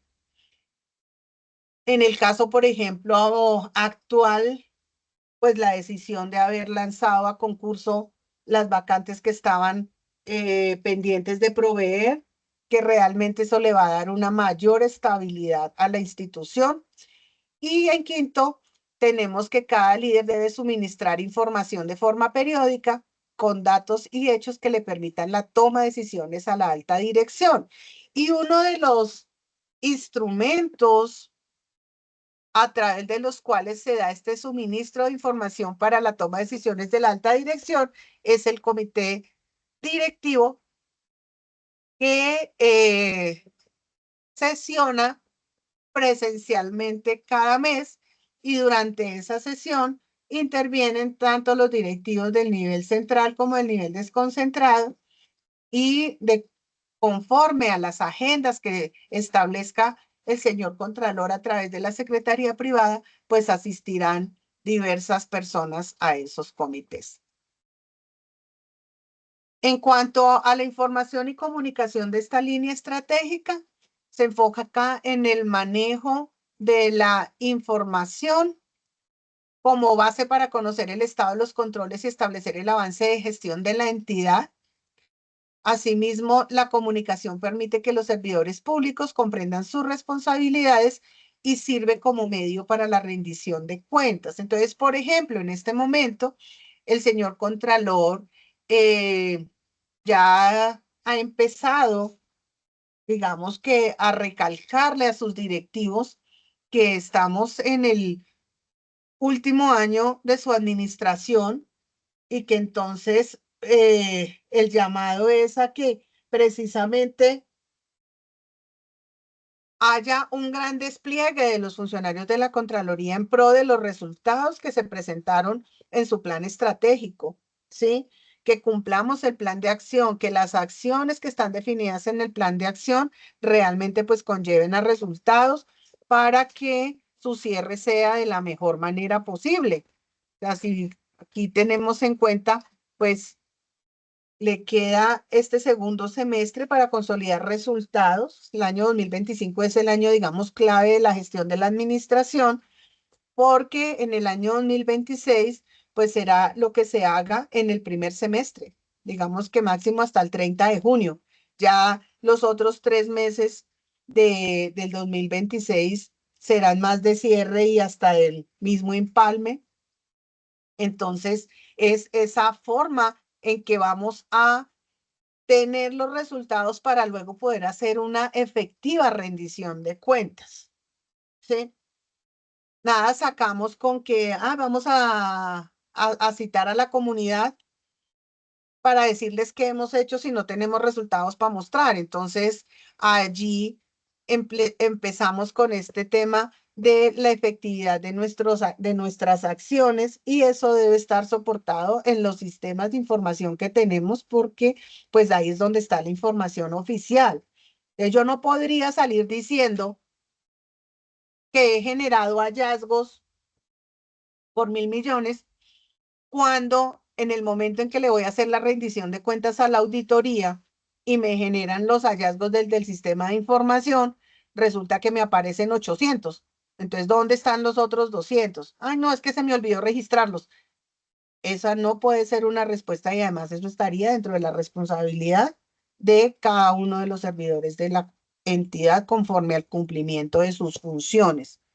Por eso, perdónenme que yo insista tanto, pero hay una resolución donde señala que el APA es el sistema de información para las actividades del control fiscal micro, y obviamente también se incluyen las de vigilancia fiscal, en el entendido que los seguimientos permanentes hacen parte del Plan Nacional de Vigilancia y Control Fiscal. Pero asimismo hay otra que establece que el CIPAR es el sistema de información para participación ciudadana, y que allá en el CIPAR estarán todos los derechos de petición, todas las denuncias fiscales, y que debemos dar cuenta de cómo le estamos atendiendo a la ciudadanía sus requerimientos. También hay otra resolución en que señala que el CIREF es el sistema de información para responsabilidad fiscal. Entonces, ¿esto qué me implica? El cumplimiento en la utilización en tiempo real de estos sistemas de información, porque de ahí es de donde sale la información oficial para la rendición de cuentas, que ya no será la rendición de cuentas a la ciudadanía, sino la rendición de cuentas a la Auditoría General de la República, que la realizamos todos los años, más o menos en el mes de febrero y marzo, respecto de la vigencia inmediatamente anterior. La primera línea de defensa entonces corresponde a los servidores en sus diferentes niveles, quienes aplican las medidas de control interno en las operaciones del día a día de la entidad. Esta línea se encarga del mantenimiento efectivo de los controles internos y por consiguiente identifica, evalúa, controla y mitiga los riesgos. Entonces está conformada por los servidores de todos los niveles, que son los que aplican estas medidas de control interno. Y estos servidores pueden ostentar diferentes cargos de responsabilidad.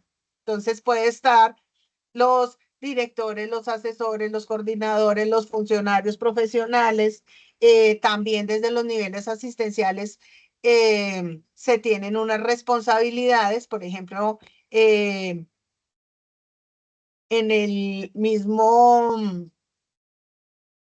digamos que en el sistema de gestión documental, en el CIGEDOC para las comunicaciones, allá se tienen establecidas unas responsabilidades específicas para los niveles asistenciales. Entonces, la idea es que si todos hacemos bien nuestra tarea desde el principio, pues con eso empezamos a asegurar la calidad de nuestras observaciones. Y la llamada es a eso, a que siempre, siempre, siempre, en cualquier ejercicio que estemos haciendo y en cualquier rol, en cualquier actividad, nos preocupemos por hacer las cosas bien desde el principio. Con eso nos evitamos reprocesos, nos evitamos dolores de cabeza posteriores cuando de evaluaciones resulta que no se cumplió con algún procedimiento que estaba establecido y que eso afectó el deber funcional de la entidad. Porque si se demuestra esa afectación, pues vamos a ser parte o vamos a estar incursos en un proceso disciplinario. Entonces, si nos aseguramos que desde el principio hacemos bien la tarea, pues nos estamos cubriendo la espalda a nosotros mismos. Y en ese mismo sentido cubrimos a la dependencia, en ese mismo sentido la dependencia cubre al proceso, al macroproceso, y en ese mismo sentido cubrimos a la entidad. ¿Sí? Entonces esto es un gana-gana para todos. Pero si yo no cuido mi acción desde lo que me toca hacer, pues ahí también estoy poniendo en riesgo a mi dependencia, a mi proceso, a mi macroproceso y a la entidad misma. Señor.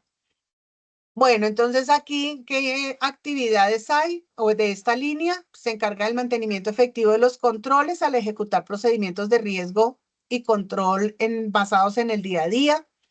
Se encarga de la gestión operacional y en ello identifica, evalúa, controla y mitiga los riesgos.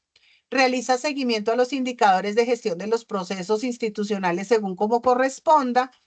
Y bueno, aquí en este seguimiento de indicadores de gestión, que es que yo soy auditor y entonces eso a mí no me toca. Claro, ¿tú qué seguimiento haces? Frente al objetivo de auditoría y a los objetivos específicos que te colocaron en tu encargo. Ahí habría un indicador de gestión. Ahí yo tengo que cuidar que el informe o que los procedimientos que estoy haciendo realmente llevan al cumplimiento de esos objetivos para que luego el informe dé cuenta del encargo que me presentaron. Si yo estoy en participación ciudadana y mi tarea implica que yo tengo que hacer la evaluación de las peticiones de la ciudadanía para codificarlos, pues allí yo que tengo que tener claro o cuál sería el indicador. ¿Cuántas peticiones entraron? De esas peticiones, ¿cuántas se clasificaron? Y dentro de esas que se clasificaron, pues, ¿cómo se evalúa la efectividad de la clasificación que hice? Dentro del proceso de responsabilidad fiscal. Entonces, ¿cuál sería esa indicación? ¿Cuántos procesos tengo a mi cargo? Verificar si esos procesos están conforme a los términos establecidos, si estoy evitando que haya procesos que me vayan a prescribir. Entonces, en un momento determinado, siempre hay una forma de hacer seguimiento a los procesos que me corresponden desde el área en la que yo esté. Y si estoy en un área de apoyo, pues allí también habrán algunas responsabilidades. Por ejemplo, que es que están tramitando unos viáticos desde una dependencia. Pues hay que mirar que yo cumpla dentro de los términos que están establecidos para dar respuesta a esa solicitud de viáticos. Si yo estoy en un área estratégica, como por ejemplo planeación, entonces, ¿qué tareas tenemos nosotros? Pues, por ejemplo, si yo tengo que rendir lo relacionado con la gestión de riesgos y el FURAC, pues yo tengo que mirar que lo esté haciendo en tiempo y conforme a la información que estoy recabando, porque es que allí también lo vamos a mirar ahorita para la siguiente línea, Pues nosotros partimos y hacemos la tarea a partir de la información que obtenemos de la primera línea, ¿sí?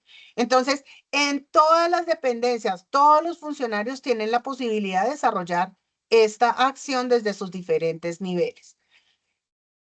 Finalmente, formulación de planes de mejoramiento. Y recuerden que el plan de mejoramiento está en 3 niveles. Uno es el institucional, otro es el que es por procesos y otro es el que es individual. El individual aporta al de proceso y el de proceso aporta al institucional. Entonces, si estamos mirando acciones de mejora frente a los hallazgos que nos puso la auditoría, pues hay que mirar qué definió el macroproceso que vamos a hacer frente a ese hallazgo y cómo en esta primera línea de defensa yo estoy cumpliendo con las obligaciones o con las actividades conforme a lo que me corresponde. Entonces, si por ejemplo, el hallazgo tiene que ver con traslado de hallazgos, el macroproceso estableció un lineamiento y unos términos específicos para el cumplimiento de esos traslados de hallazgos. Pues yo como funcionario, realmente cómo organizo mis actividades, mis tiempos, mi documentación, para que cuando yo tenga que realizar el traslado lo haga dentro de los términos definidos, considerando los pasos que deben hacer quienes están después de mí. Entonces, si yo soy el auditor, pues ¿cuál es mi obligación? Tener todo el material probatorio y llenar el formato que corresponde al traslado. El líder y el supervisor también tienen una acción. Hay que verificar que todo corresponda a lo que salió en el informe liberado y adicional que ese material probatorio realmente sea el suficiente y el pertinente frente a esa acción. El ejecutivo también tiene ahí una labor y es verificar claramente cómo ese traslado de hallazgos está completo para desarrollar la acción. Ahora, si yo estoy en una gerencia departamental, pues ¿qué tengo que solicitar? Que prontamente designen quién es el directivo responsable del proceso para poder realizar el traslado. Y el gerente debe comunicar a el provincial correspondiente la designación que se haga desde el nivel central para hacerse cargo de ese hallazgo fiscal que le están trasladando. Esa comunicación con la que el gerente le informa al provincial es la que corresponde y constituye el traslado de hallazgos. No es hasta cuando nombren al sustanciador, porque eso ya hace parte del otro macroproceso. Y así vamos asegurando esa actividad que se ha dado desde, digamos que el líder del macroproceso. La segunda línea de defensa, entonces, está conformada por servidores que ocupan cargos de nivel directivo o asesor, media o alta gerencia, que realizan labores de supervisión sobre temas transversales para la entidad y rinden cuentas ante la alta dirección. ¿Quiénes están acá? Los jefes de planeación, los coordinadores de equipos de trabajo, comités de riesgos donde existan, comités de contratación, áreas financieras, de TIC, los que generen información para el aseguramiento de la operación. ¿Sí? Se requiere que cada entidad identifique las instancias de segunda línea y definir la actividad de seguimiento y aseguramiento con periodicidad orientada a la evaluación del riesgo y generación de alertas en tiempo real. Por eso es que la segunda línea en la Contraloría General de la República está dada no solamente a la Oficina de Planeación, sino también a los líderes de proceso y de macroproceso. ¿Cuántos macroprocesos tenemos? 14. ¿Cuántos procesos? 41. ¿Esto qué implica? Que tenemos 14 líderes de macroproceso y tenemos 41 líderes de proceso. Y dentro de ellos, pues también tienen sus actividades relacionadas dentro de esta segunda línea de defensa adicional del director de planeación y del equipo que apoya a este director de planeación. Las actividades o sus funciones, asegurar que los controles y procesos de la primera línea sean apropiados y funcionen correctamente, consolidar y analizar información sobre temas claves para las acciones preventivas, para evitar materialización de riesgos, asesorar a la primera línea de defensa en temas clave para el sistema de control interno, como son riesgos y controles, planes de mejoramiento, indicadores de gestión, procesos y procedimientos, y trabajar de forma coordinada con la Oficina de Control Interno. Hoy día tenemos una estrategia no solo con la Oficina de Control Interno, sino también con la Dirección de Despacho, porque la Dirección de Despacho es la encargada del seguimiento de toda la labor que desarrollan las gerencias departamentales colegiadas. Digamos que la Dirección de Despacho se encarga de verificar cómo las acciones o las líneas que se definan en el nivel central se aplican en el nivel desconcentrado. Y por ello, digamos que nosotros tenemos esa trilogía, si lo puedo llamar así, de coordinación de trabajo para verificar como segunda línea de defensa la acción que se desarrolla por la primera línea, teniendo en cuenta los lineamientos de la alta dirección.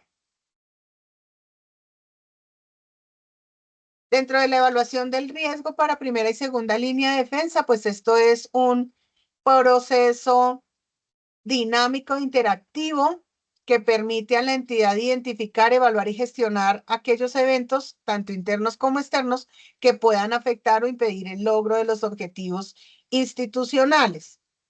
Entonces vemos aquí un elemento muy importante dentro de esta evaluación de riesgo, lo que tiene que ver con el riesgo de fraude o corrupción. Y dentro de ello, pues ustedes saben que en este momento nos encontramos en un proceso de transición de lo que era el plan de atención al ciudadano y la anticorrupción, el PAC, ¿qué es? Plan de atención, plan anticorrupción y atención al ciudadano, eso es lo que es el PAC.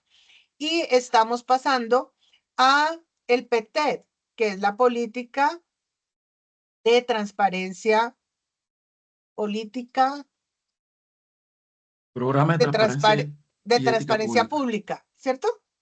Programa de transparencia y ética pública. Ok, El PT. programa de transparencia y ética pública, que es el PTED, que estamos en ese proceso de transición.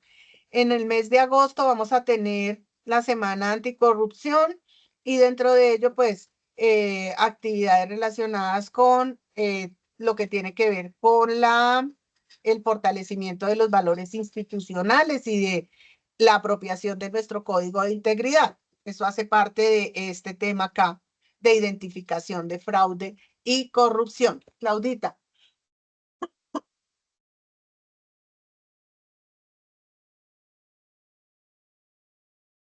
¿Tenías la mano levantada?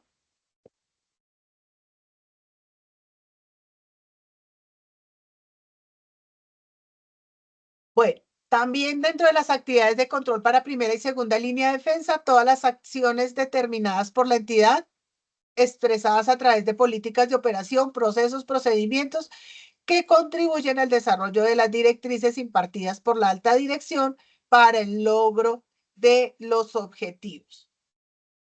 Finalmente está la tercera línea de defensa y esta le corresponde a la labor que ejecuta la Oficina de Control Interno, quien evalúa de manera independiente y objetiva los controles de la segunda línea para asegurar su efectividad y cobertura. Asimismo, evalúa los controles de la primera línea de defensa que no se encuentren cubiertos y los inadecuadamente cubiertos por la segunda línea de defensa. Esta le corresponde a las oficinas de control interno, quienes son los encargados de medir y evaluar la eficiencia, la eficacia y la economía de los controles establecidos en la institución para el cumplimiento de las metas o objetivos previstos. Y para ello requiere un trabajo coordinado con las instancias de segunda línea identificadas en la entidad. Las 4 actividades que desarrollan: primero, monitorear la exposición de la organización al riesgo y realizar recomendaciones con alcances preventivos. Segundo, brindar un nivel de asesoría proactiva y estratégica a la alta dirección y a los líderes de macroproceso y de proceso. Tercero, informar hallazgos y proporcionar recomendaciones de forma independiente. Y cuarto, generar a través de su rol de enfoque de prevención una orientación técnica y recomendaciones frente a la administración del riesgo en coordinación con la dirección de planeación. Adicionalmente, en esta componente de actividades de monitoreo, le corresponde a la segunda y tercera línea desarrollar actividades de supervisión continua sobre los controles permanentes del día a día de las actividades, así como evaluaciones periódicas que pueden ser en carácter de autoevaluación o de auditorías, que esto ya se los comenté allá en esa segunda línea, para evaluar la efectividad del control interno, la eficiencia y eficacia y efectividad de los procesos, el nivel de ejecución de planes, programas y proyectos y los resultados de la gestión. ¿Para qué? Para detectar desviaciones, establecer tendencias y generar recomendaciones para orientar las acciones de mejoramiento de la entidad pública. Claudia Chirley, tienes la mano levantada. Marce, qué pena, es que tenía problemas con el micrófono. No te Ahora preocupes. Sí me escuchan? Sí, señora. No es más que una pregunta, es una petición, Marce. A ver si pues tú manejas muy bien todo el tema de estas siglas, de muchísimas siglas que existen dentro de la Contraloría. Si hubiese posibilidad de que lo regalaras como un glosario, solamente con la sigla y lo que traduce la sigla. Lo que significa. Ok. Sí, sería sí. mucha ayuda porque las preguntas van así. Y a veces uno pues puede saber el tema, pero si no se sabe la sigla queda loco. Entonces, sería, si nos Y te gracias por la agradeceríamos. recomendación. Sí, a uno a veces se le olvida que, que no todo el mundo habla las siglas, ¿no? Y en Contraloría tenemos muchas. Entonces voy a hacer como un inventariecito y se lo remito. Yo creo que entre lunes y martes. Gracias, Marce. Con mucho gusto. Bueno, chicos, con esto digamos que ya estaría completo el tema y todo el ciclo de profundización que desde OTC se había proyectado poderles compartir. Esperamos que esto en realidad sea una base importante y que en realidad les sirva en esta preparación que se está haciendo para el concurso.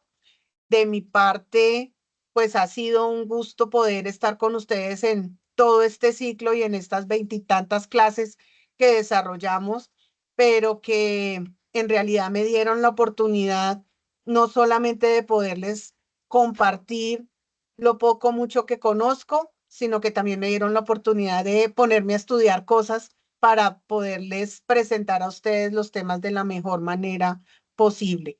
Y pues a Pedro y a OTC en general, agradecerle la oportunidad de haberme dado esta posibilidad. Entonces, no sé, Pedrito, si ya estás por ahí, si quisieras cerrar nuestra sesión del día de hoy y con esto daríamos por terminado el ciclo de profundización. Bueno, un aplauso a Claudia, todos los corazones, de verdad que excelente.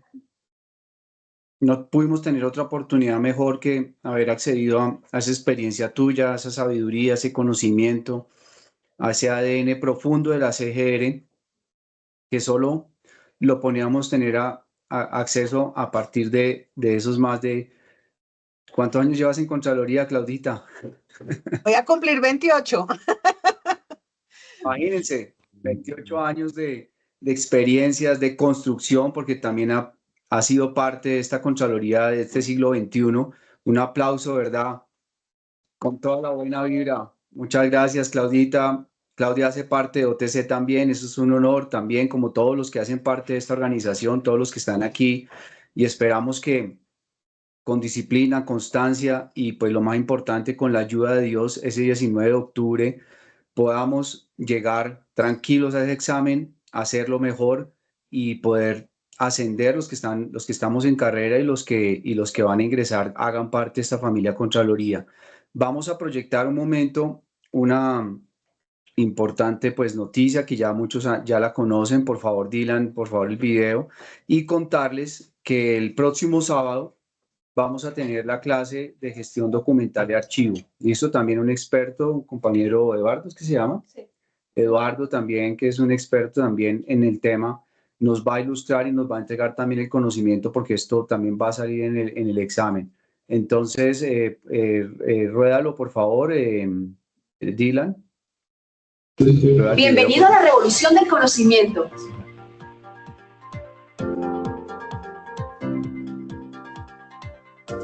¿Estás listo para dar el siguiente paso en tu carrera?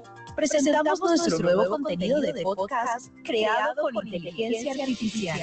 En nuestra organización utilizamos la IA más moderna para ofrecerte el conocimiento que necesitas para destacar en el próximo concurso CCR y asegurar este puesto de carrera administrativa que tanto deseas. No dejes pasar esta oportunidad. Afíliate a nuestra organización y síguenos en nuestras redes y canales. Comienza a escuchar hoy mismo. Tu futuro te está esperando. Bueno, un aplauso también al equipo de producción que hace estos importantes trabajos. En el chat de esta reunión están las redes sociales para que por favor se sumen a las redes sociales de OTC. Allí también hay información bien importante que vamos a estar circulando en la página web. También vamos a ir subiendo los cursos. Vienen más temas del curso concurso. Culminamos aquí con una profundización en control fiscal bien importante. Navegamos por todos los procesos de Contraloría, proceso fiscal macro, micro, misionales, todo lo que Claudia nos entregó. Viene también unas clases que vamos a hacer con Zuli Robledo, que también es una compañera, también docente, experta en procesos de responsabilidad fiscal, para que todos estén conectados. Algunos dirán, bueno, a mí no me van a preguntar procesos de responsabilidad fiscal, pero como lo manifestamos ayer en una reunión de OTC, este es parte de todo el proceso de responsabilidad fiscal, entonces es importante que sepan qué es un fallo con responsabilidad fiscal, cuáles son los elementos del fallo de responsabilidad fiscal, qué efectos tienen. Esto es importante también que estén allí.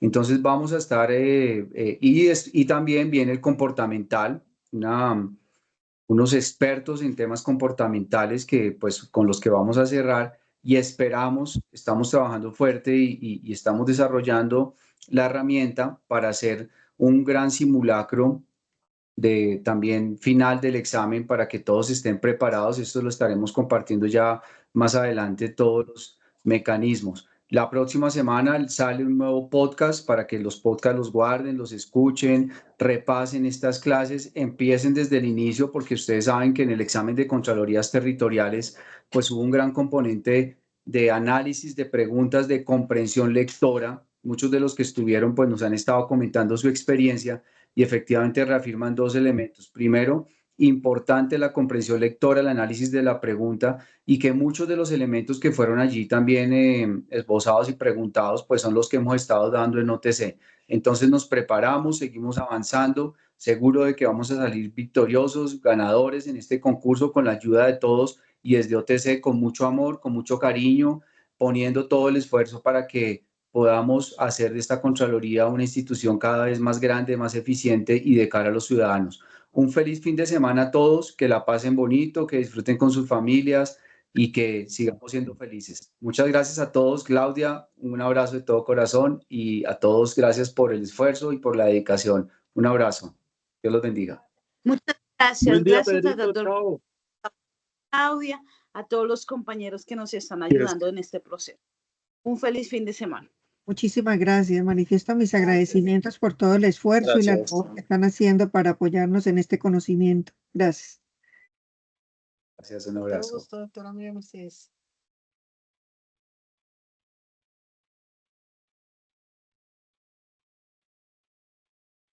No se les olvide enviarle el regalito desde las regiones a Claudia, que le encantan. Sí. Gracias, Pedrito. Un abrazo, Dios los bendiga. Chao, Claudita. Gracias a todos. Buen día para todos. Hasta luego. El futuro del control fiscal. Hola, Juanjo. Saludos. Gracias.